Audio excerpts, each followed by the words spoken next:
beserta anak-anak Ibu yang membantu Ibu dalam menyelenggarakan pertemuan ketiga kita hari Sabtu tanggal 19 November 2022. Bapak Ibu guru SMK Negeri Losida, ini pertemuan ketiga kita tentang komunitas praktisi. Di sini saya akan memaparkan mengenai budaya positif. Budaya positifnya salah satu penerapan budaya positif adalah penerapan segitiga restitusi. Baiklah, saya akan mulai. Inilah tayangan saya mengenai komunitas praktisi kita. Bila nanti ada kekurangan yang saya lakukan, saya mohon maaf. Kita sama-sama belajar. Bukan saya lebih pintar dari Bapak Ibu, tapi kita sama-sama belajar. Kekurangan saya ditutupi oleh Bapak Ibu, kekurangan Bapak Ibu kita sama-sama menutupinya. Jadi kerjasamalah kita untuk melakukan perubahan yang terbaik untuk SMK Negeri Losida. Tolong dulu panggil Pak Kennedy. Salam dan bahagia. Inilah Bapak Ibu fasilitator saya, Pak Beri Devanda. Dia orang Sedempuan juga ini, sekolah. Kemudian Pak Saud Panjaitan, ini adalah pengajar praktek saya. Kasus kedudukannya seperti Pak Kennedy Nabi Tukulu. Salam dan bahagia dari saya, Maika Maulana Nabi Tukulu, CGP Angkatan 6, tahun 19 November 2022. Nah, ini perangkat saya sengaja bayangkan. Saya berharap komunitas praktisi kita ini nanti bisa berjalan ke depan selanjutnya dengan sangat baik dan bermanfaat. Tujuan pembelajaran. Tujuan pembelajaran yang saya ambil di sini supaya kita Bapak Ibu mampu mempraktekkan bagaimana penerapan segitiga restitusi ini dengan murid di sekolah.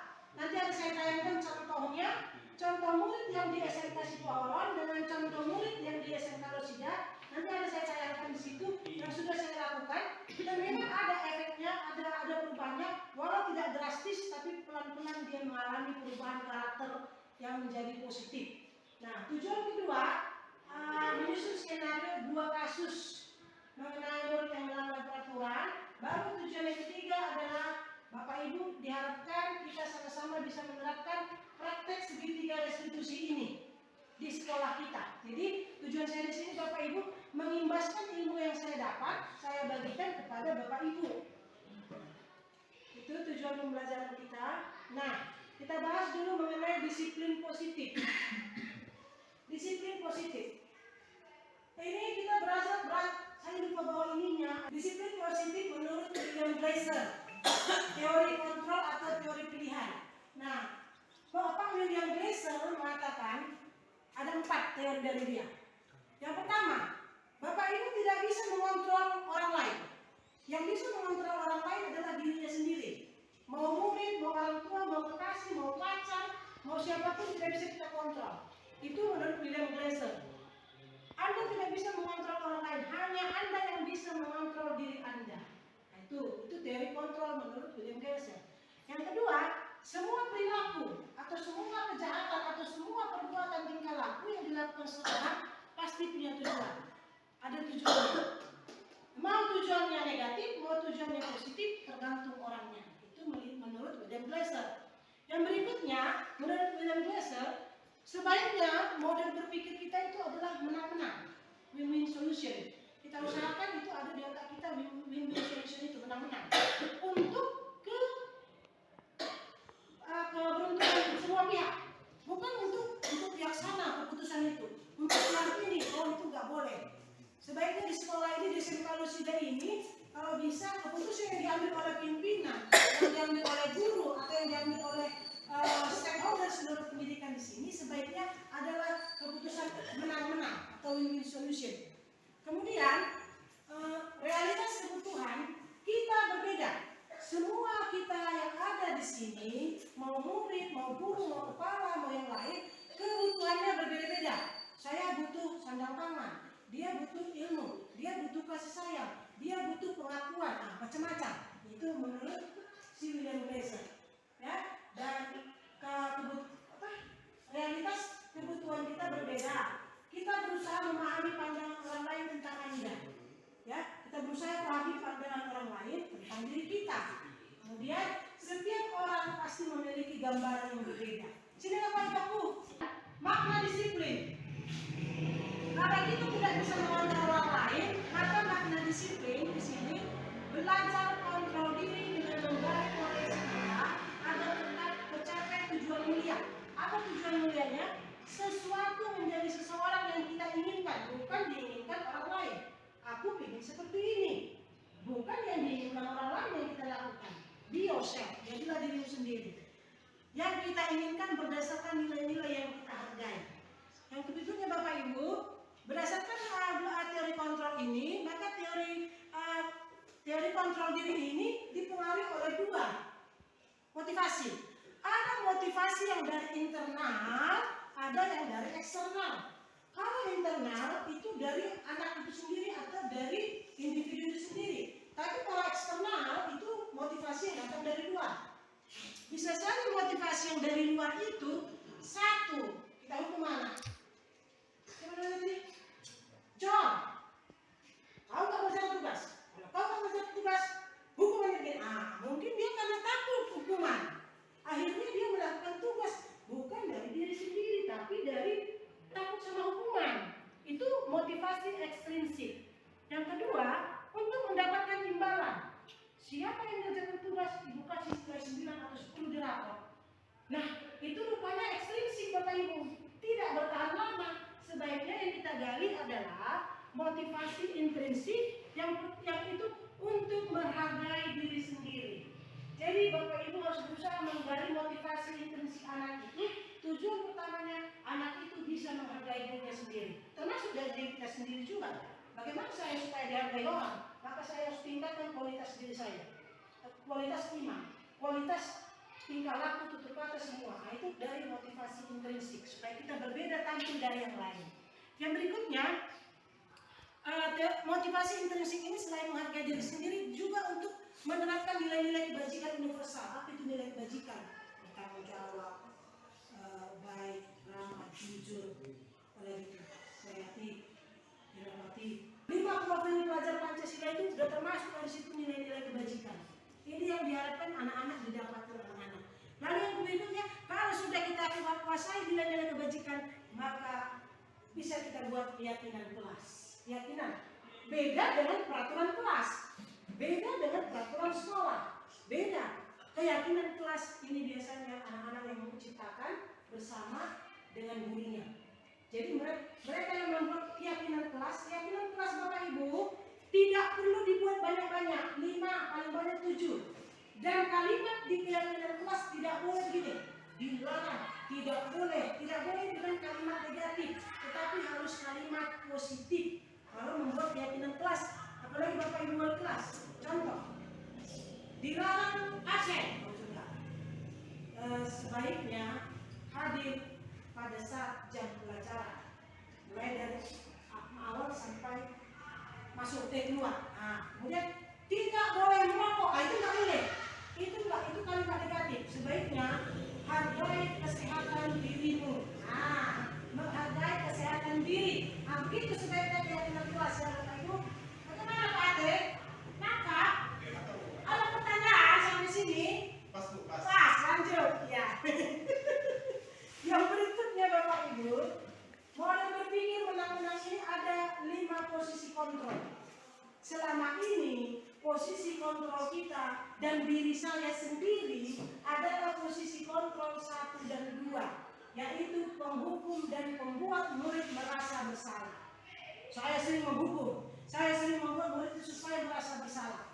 Nah itu yang selama ini saya lakukan. Ternyata setelah belajar di guru penggerak itu, ternyata yang diharapkan sebaiknya posisi kontrol kita itu adalah kalau tidak bisa di teman atau pemantau, harusnya di manajer. Posisi kontrol manajer.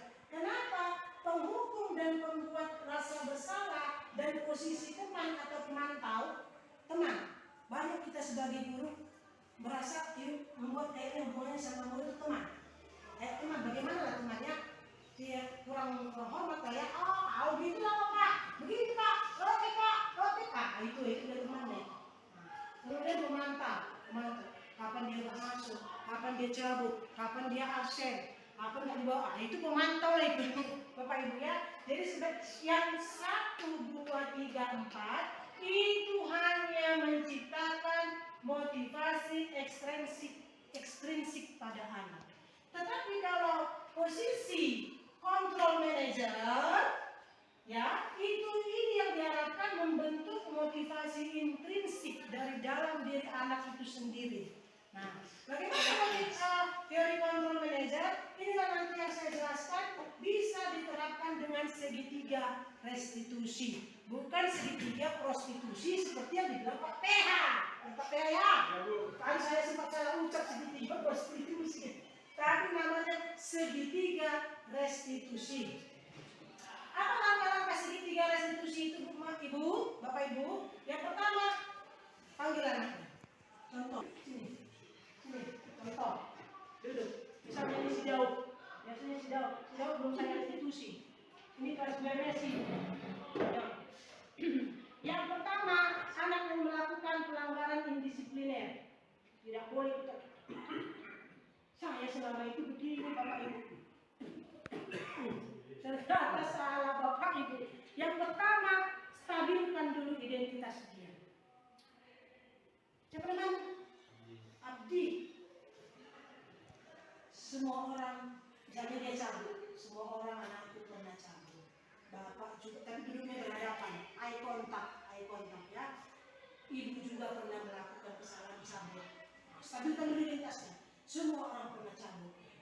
Dan itu cabut itu melanggar begini. Tidak sesuai dengan kesepakatan kelas begini. Identitaskan, stabilkan dulu identitas dia supaya dia bukan jadi seorang yang tertuduh, bukan jadi seorang yang terhukum. Stabilkan dulu identitasnya bahwa semua orang pernah melakukan kesalahan. Jadi dia tidak merasa terhukum, Bapak Ibu. Yang berikutnya, validasi kebutuhan dia. Abdi, nah contoh gini, pada ini. Kamu tahu nak yang kamu lakukan itu salah? Pasti kamu punya alasan kenapa melakukan kesalahan itu. Pasti dia, karena dia punya kebutuhan. Mungkin ada kebutuhan dia yang tidak terpenuhi sehingga dia melakukan pelanggaran. Apakah kebutuhan bertahan hidup, materi, dia belum makan, dia belum minum, atau kebutuhan penguasaan, dia mau menguasai satu tempat atau nyaman, atau dia kebutuhannya kurang kasih sayang dan rasa ingin diterima di kelasnya tidak diterimanya. Itu alasan dia kenapa melakukan pelanggaran. Yang kemudian karena dia butuh kesenangan tapi tak didapat, butuh perhatian dari guru tak didapat, akhirnya dia buat pelanggaran. Atau karena dia punya kebutuhan kebebasan, dia merasa terkungkung di kelas itu atau di sekolah itu, makanya dia melakukan pelanggaran. Jadi yang pertama tadi, stabilkan identitasnya, bahwa semua murid, semua orang, termasuk saya, ibumu pernah melakukan kesalahan. Dan kesalahan yang kau lakukan anakku itu adalah salah, jelas salah. Karena itu sudah melanggar keyakinan atau peraturan kelas atau peraturan tata tertib sekolah. Dan kalau dia sudah merasa tidak terhukum, maka validasilah kebutuhannya. Kenapa? Apa alasannya anakku? Kamu tidak melakukan itu. Dia akan bercerita, biarkan dia bercerita Bapak Ibu, biarkan dia terus bercerita.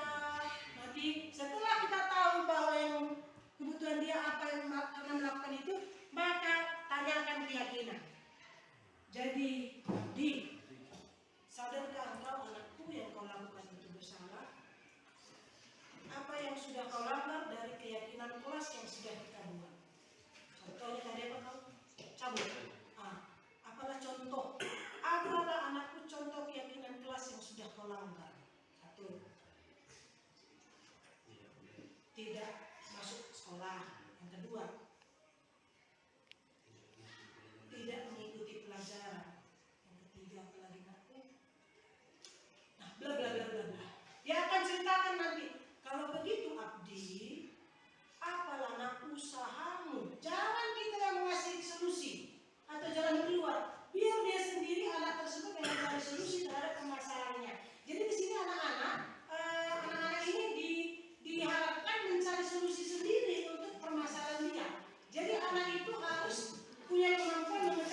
ubah motivasi intrinsik di hati anak ini. Bu, mau jadi apa kau nantinya? Mau jadi apa? Pengusaha pertanian. Pertanian di bidang apa? Pertanian apa contohnya? Bisnis apa di pertanian? Bisnis cabai. Oke. Apakah dengan cabut-cabut itu anakku, bisnis cabaimu, keinginanmu itu bisa tercapai? Kalau begitu harus ada usaha. Apa usahamu supaya bisa bisnis cabaimu yang kau inginkan nanti itu terwujud? Tanya Bapak Ibu. Yang pertama tadi validasi kesalahannya, stabilitas identitasnya. Jangan buat dia tertuduh. Yang kedua validasi kebutuhannya. Tanya alasannya, kenapa dia dilakukan. Yang ketiga Bapak Ibu, nyatakan bahwa yang dilakukannya itu salah dan melanggar keyakinan kelas. Yang keempat Bapak Ibu, tanyakan mau jadi orang seperti apa dia. Nah, lalu dia nanti mencari solusi atas kesalahannya ya. Baru yang kelima Bapak Ibu bisa salah. Ya anakku, Ibu berharap semoga yang Ibu lakukan ini, yang Ibu restitusi kamu, ada perubahan dari hatimu sendiri. Ya, keberhasilanmu bukanlah untuk Ibu tapi untukmu. Nah, jadi setelah Bapak salam, Bapak Ibu salam, tanyakan kepadanya, bagaimana perasaanmu sekarang nak setelah Ibu restitusi? Nanti dia akan bilang, saya lega Bu, nanti saya tayangkan, saya lega Bu, saya jadi semangat Bu, saya jadi termotivasi Bu. Nah, setelah kita restitusi ya Bapak Ibu, maka kembalikanlah dia ke komunitasnya, ke kelompoknya, dengan harapan dia mengalami perubahan karakter menjadi lebih positif. Dan diharapkan nilai profil Pancasila ada pada dia. Nah, begitulah penerapan segitiga restitusi yang saya praktekkan Bapak Ibu. Ada di Losida, ada juga di SMK Sekolon, dan kayaknya lumayan berhasil. Mau lagi di sini, mau direstitusi lagi Pak. Nah ini dia tadi. Apa itu restitusi? Restitusi Bapak Ibu itu adalah disiplin positif. Proses menciptakan kondisi murid untuk kesalahan mereka sehingga mereka bisa kembali pada kelompoknya, kembalikan dia ke kelompoknya, kepada kumpulan anak-anak itu dengan karakter yang lebih kuat. Nah, jadi dia sudah berkarakter dan motivasi intrinsik sudah ada di sini, bukan ekstrinsik. Nah ini kan Bapak Ibu segitiga restitusinya. Kita mulai dari dasar. Dari dasar ini kayak piramida ya, segitiganya. Yang pertama stabilkan identitasnya. Bagaimana caranya? Nyatakan setiap orang pasti pernah melakukan kesalahan. Jadi biar jangan dia aja yang bawa setiap kesalahan itu. Baru bisa juga Bapak Ibu katakan, anakku kamu bukan satu-satunya yang pernah melakukan hal itu. Nah itu kalau kita mau menstabilkan identitasnya, biar dia bisa menerima masukan dari kita. Yang kedua Bapak Ibu, tindakan yang kedua adalah validasi tindakan yang salah itu. Anakku, kamu tentu punya alasan mengapa melakukan itu. Ya, kemudian adakah cara yang lebih efektif untuk mendapatkan apa yang kamu butuhkan? Ada nggak cara yang lebih efektif menurutmu yang tidak kau butuhkan, yang tidak kau dapat di sekolah? Bu, aku ingin begini sebenarnya. Wah, biar aja dicerita. Yang berikutnya setelah kita validasi tindakan yang salah, kita menyatakan keyakinan. Keyakinan kelas apa yang telah kita sepakati yang kolam benar? Tadi dia bilang keyakinan kelas tidak masuk ke sekolah, ya kan? Terus kamu ingin menjadi orang seperti apa nak? Biarkan dia mencari impiannya, biarkan dia berimajinasi, biarkan dia berangan-angan. Aku mau jadi orang seperti ini. Lalu tanya, bagaimana nak mau mencapai impian itu? Dia bla cerita. Baru tanya lagi. Sekarang setelah ibu restitusi kamu, bagaimana perasaanmu? Maka dia akan bercerita nanti Bapak Ibu. Tangkap Bapak Ibu? Ada pertanyaan? Pas ya. Kemudian. Oh, silakan Pak. Ada kopi. Oh, boleh lah. Ambil kopi dulu. Berapa ini? Biar aja aku punya apa pesan dulu. Kebutuhan akan hausnya itu minumnya tak terpenuhi. Nah begitu. Betul. Itu. Ini kan masuk disiplin positif Bu ya. Mantap. Berarti sudah masuk ilmu saya sama Pak Ade. Oke. Sebagai guru, ketika murid melakukan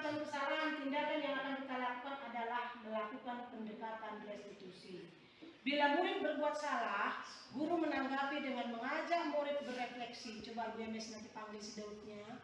Lakukanlah segitiga restitusi ini, heart to heart, eye contact. Lakukanlah langkah tadi. Bapak Bu MS pasti berhasil.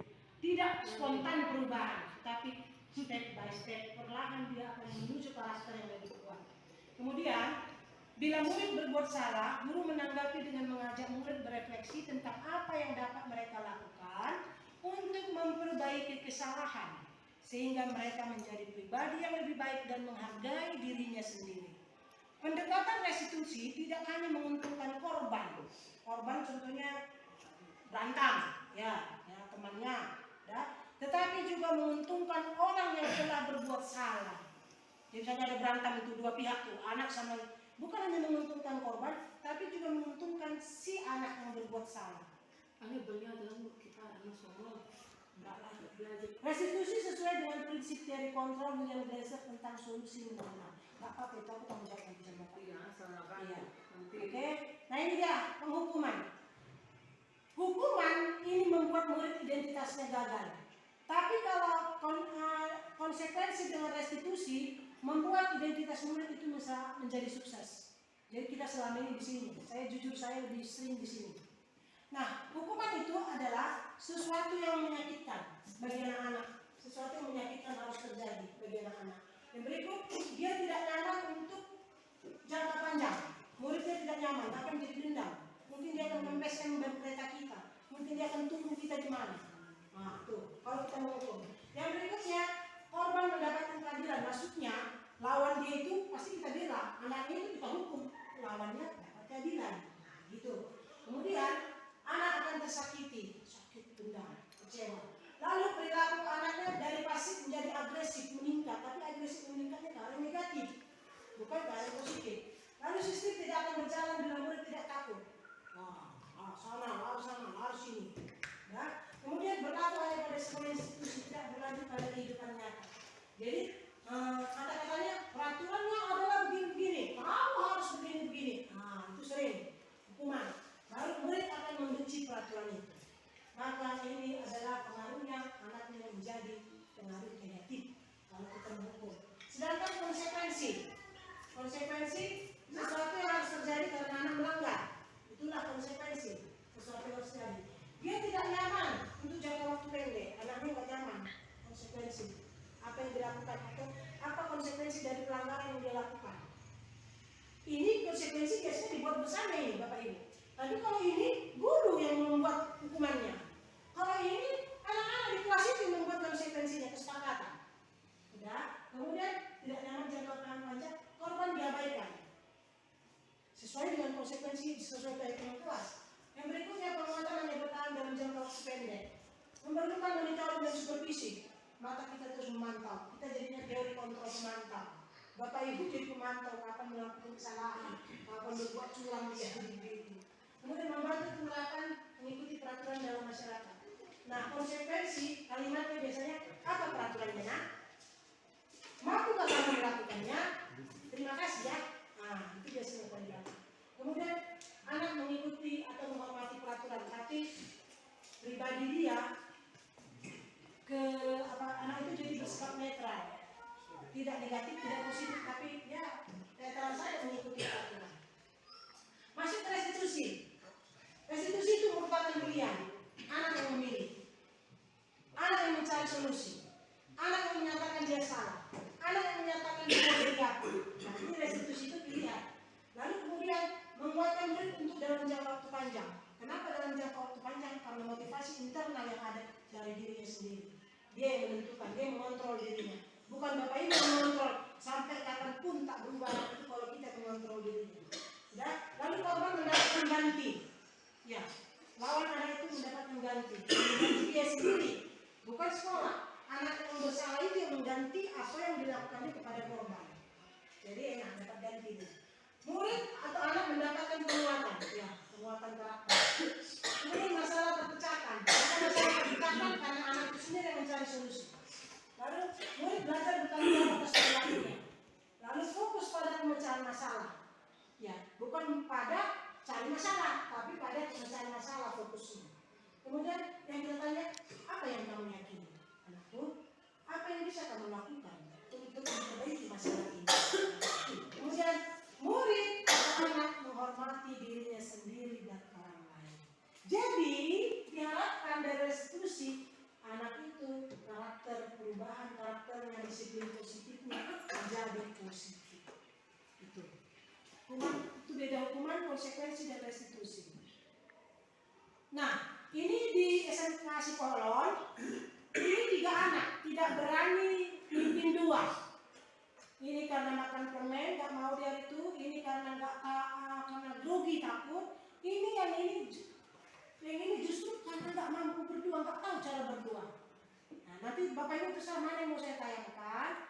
Baru ini juga di SMK Sipolon, dia cabut 2 minggu berturut-turut. Si Rezeki, Bapak Ibu sekarang ini anak, apa yang saya lakukan? Bu, saya bantu ini Bu. Iya. Aduh, baru dia duduk di depan. Padahal jangan minta ampun. Cita-cita jadi polisi. Baru, Bu, mana mau saya angkat? Bawa buku paket, udah dibawa buku paket. Tapi saya tidak berharap perubahannya besar. Tapi dengan dia berdekatan diri pada saya dan dia tahu apa yang mau dilakukan yang membantu ibu, udah positif saya rasa. 4 itu cabut, tapi ini lumayan. Yang 3 lagi pelan-pelan saya restitusi. Ada perubahan. Nah, ini untuk di SMK Negeri Losida. Nah, ini dia anak TKJ. Ini anak Ibu Camlia tidak mengerjakan membuat peta minda dan sudah dikerjakan. Dan rajin kali sekarang menurut saya. Ya Bu Meta, dan Ibu Meta ada hubungan kedekatan antara mereka ini dengan saya. Yang mana lah Bapak Ibu yang mau saya tayangkan di sini? Yang di Losida. Yang parah dulu lah, yang di sekolah apa dia? Yang di sekolah. Yang mana itu tadi? Di sini lah Bu, si Fisco. Di Losida. Iya, si Fisco. Ini kan hanya peta minda. Di sekolah.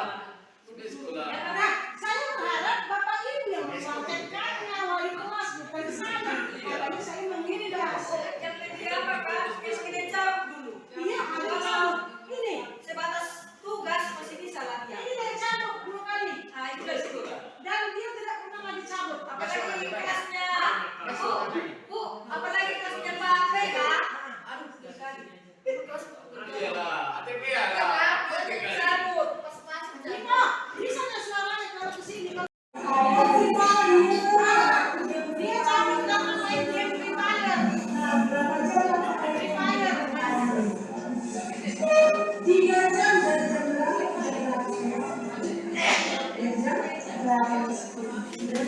berapa?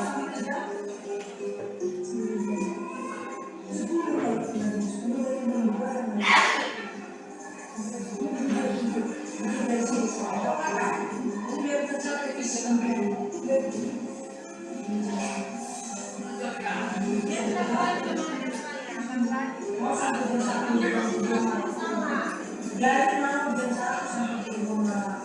Nah, akhirnya nanti akhirnya cabut. Rezeki tahu nggak ya rezeki apa? Ini dia langsung validasi kesalahan. Tahu nggak kesalahan? Nah, sekolah udah cabut. Bukan dari sini. Ibu cabut sama lalu bersama Nusa, lalu bersama Mimi, lalu bersama Mereka. Nah, lalu waktu saya cabut, saya minta sama teman-teman saya pulang lagi di sekolah. Ketika semua doa itu, ketika semua itu, maka saya minta. Karena ada dari usul, ada dari saya. Nah, kamu yang di sini sama-sama. Kira-kira apa yang harus Desi lakukan untuk memperbaiki rezeki? Apa yang Desi lakukan untuk memperbaiki kesalahan itu? Untuk mengurangi kesalahan itu? Nah, bertanya dulu, visi mimpi yang Desi itu mau jadi apa? Aku mau jadi seorang ibu, aku mau jadi seorang ibu.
Supaya dapat mencapai cita-cita. Amin. Dan mencapai maunya, mulai hari ini kita akan bersama-sama. Dan kita akan kasih jamu. Kalau bisa mengikuti di dalam jamuan beberapa. Jangan dibawa kemana-mana. Jangan bersama-sama. Jangan semangat. Ya, jadinya bersama mereka, tapi juga sama Tuhan Yesus. Oke, juga jadi terhadap dirimu sendiri. Ya, aku benar. Iya, jadi semoga tercapai visi impianmu, yang dekat, dan seterusnya diberkati dengan satu laginya. Persiapkan dirimu, fisikmu, otakmu, orangmu, mentalmu, dan bagaimana impian terbaik. Oke? Tidak tak kelola, tapi tidak yana. Nah, Bapak itu salah satu contoh restitusinya, dan memang tidak ada perubahan. Sejak ini dia tidak pernah lagi cabut sama saya. Saya sentuh, kasih sentuhan lembut, kasih lus kepalanya, kasih sentuh ininya. Orangnya juga hati yang berubah. Demikian, ada lagi yang mau dilihat di orang ini, silakan. Saya laki-laki itu bermasalah disentuh apakah mereka Bisa rambutnya, jangan sentuh ininya Pak, tapi kena di sini Pak. Rambutnya, karena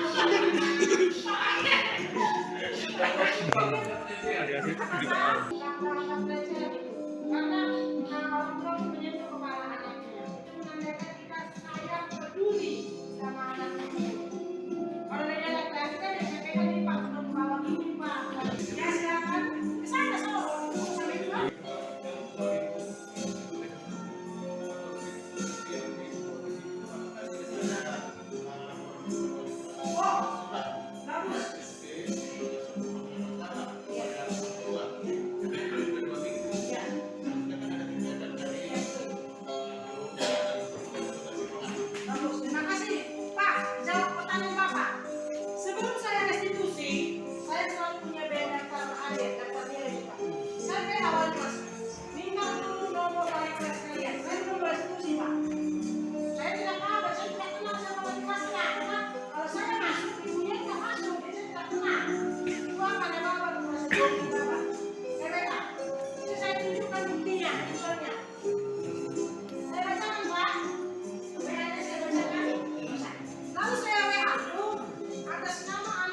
Kalau saya ini Bapak Ibu dosa, kalau saya ini ada sini, berapa orang? Tayang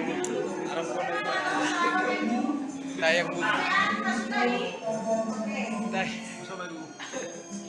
Oke, masuk kita kesimpulan. Kesimpulan yang ini anak-anak saya di SMP sekolah, dua-dua. Kesimpulan yang pertama Bapak Ibu, restitusi itu sebuah pendekatan, bukan penjauhan, tapi pendekatan antara guru dan anak. Untuk apa? Untuk menciptakan disiplin positif, bukan disiplin terpaksa, bukan. Restitusi itu namanya disiplin positif. Dia harus dikerjakan kolaborasi Pak Ade. Dia dilakukan berkolaborasi. Tidak boleh sendiri-sendiri gak mampu kita. Maka saya kolaborasi sama wali kelasnya. Oke? Lalu mengajarkan murid mencari solusi. Ajarkan anak cari solusi terhadap masalah yang mereka buat. Lalu bantu murid berpikir tentang orang seperti apa yang dia inginkan. Dan bagaimana dia memperlakukan orang lain nantinya. Itu kesimpulan kedua dari restitusi. Lalu kesimpulan ketiga,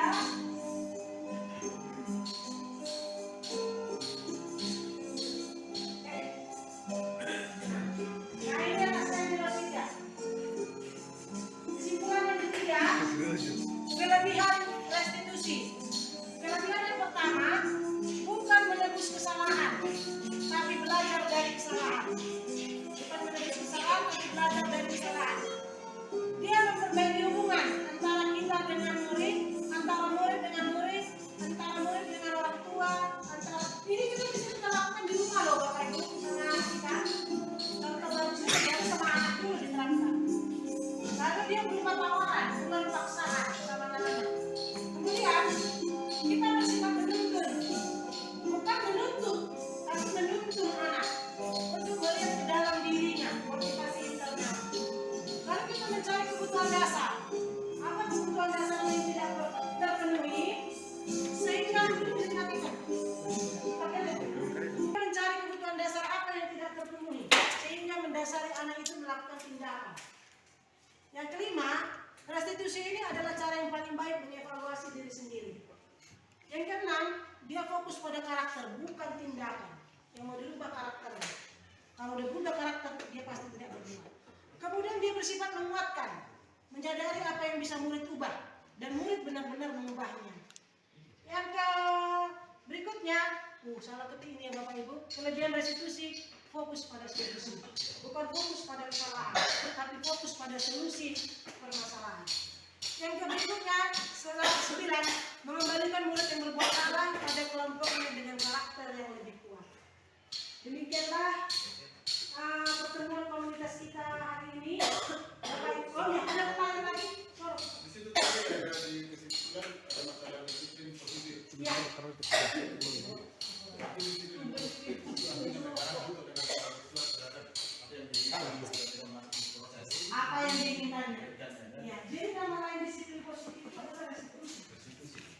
Tapi kalau ada dia disiplin positif, ada disiplin negatif. Disiplin negatif. Ketika kita memberikan satu tugas kepada siswa, karena kita bukan di situ, kita tinggalkan, itu termasuk mana contohnya? Apakah itu disiplin negatif atau disiplin positif? Dia negatif, dan Bapak perlu lakukan restitusi supaya disiplin negatif itu berubah menjadi disiplin positif. Itulah tugas kita Bapak Ibu, menuntun bukan menuntut. Coba praktekkan Pak, kenapa dia meninggalkan? Ambil, dekati, jangan di depan anak-anak kalau bisa.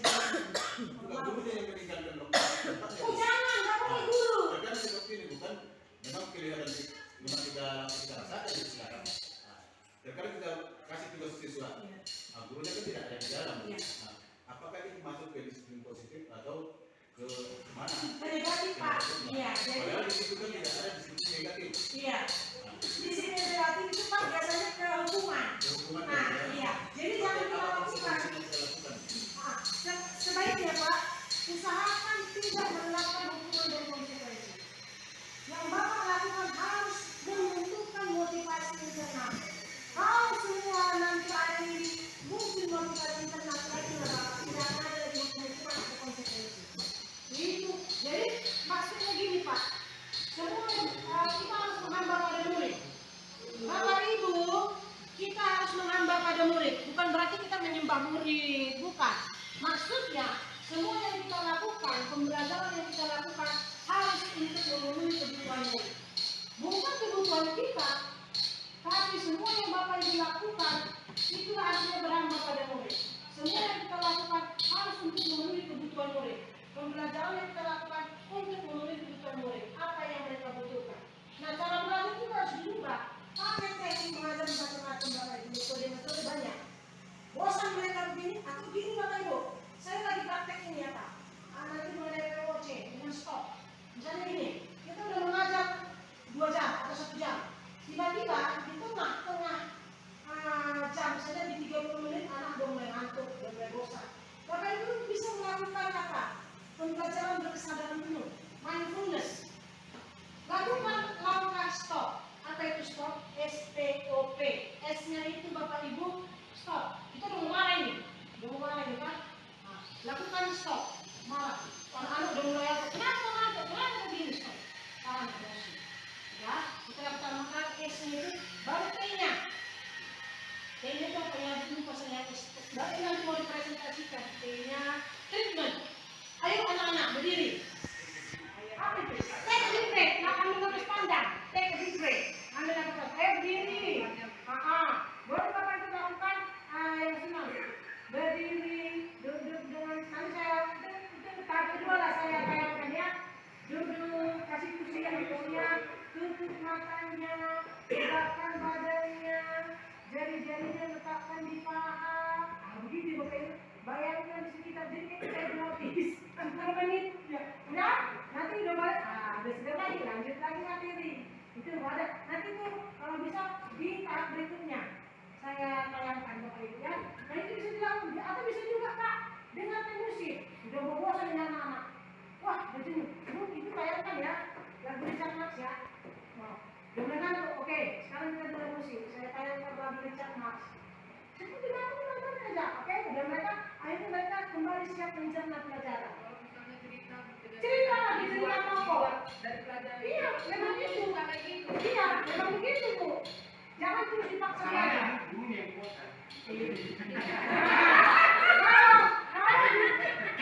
Kalau gurunya bosan, dia harus masuk guru penggerak.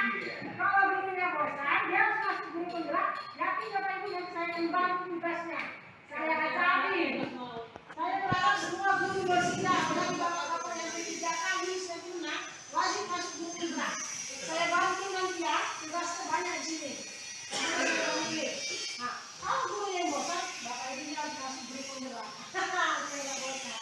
Ada lagi Bapak Ibu? Aman? Apakah Bapak hati sudah puas? Ya. Puas. Baiklah, karena waktu kita sudah jam 10 lewat. Untuk pertemuan komunitas praktisi kita hari ini Bapak Ibu, kita sudah sampai di sini. Saya mengucapkan terima kasih. Mari kita Bapak Ibu implementasikan penerapan segitiga restitusi yang sudah saya bagikan tadi. Sama-sama kita memajukan sekolah ini. Mari sama-sama bergerak untuk menggerakkan. Jadi sama-sama tergerak dari kita untuk bergerak mengubah sekolah ini menjadi yang baik, ya, dan sama-sama menggerakkan murid-murid kita.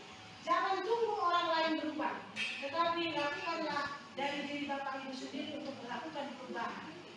Tidak akan ada terjadi perubahan kalau diri sendiri kita yang berubah Bapak Ibu. Demikian dari saya Bapak Ibu.